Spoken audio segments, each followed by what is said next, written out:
بسم اللہ الرحمن الرحیم۔ دین و اسلام چینل کے ناظرین، السلام علیکم ورحمۃ اللہ وبرکاتہ۔ صحیح بخاری کی حدیث نمبر 97 ہے۔ رسول اللہ صلی اللہ علیہ وسلم نے فرمایا کہ 3 شخص ہیں جن کے لیے دگنا اجر ہے۔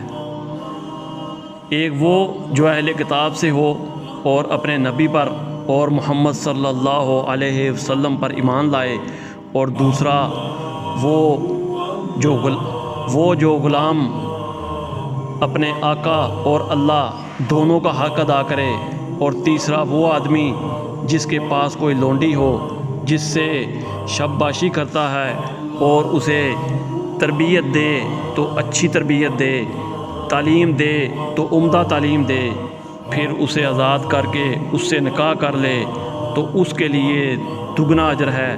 پھر عامر نے صالح بن حیان سے کہا کہ ہم نے یہ حدیث تمہیں بغیر اجرت کے سنا دی ہے، ورنہ اس حدیث کے لیے کم سے کم حدیث کے لیے مدینے تک کا سفر کیا جاتا تھا۔ قرآن و حدیث کی تعلیمات کے لیے دین و اسلام چینل کو سبسکرائب کریں۔ جزاک اللہ خیر۔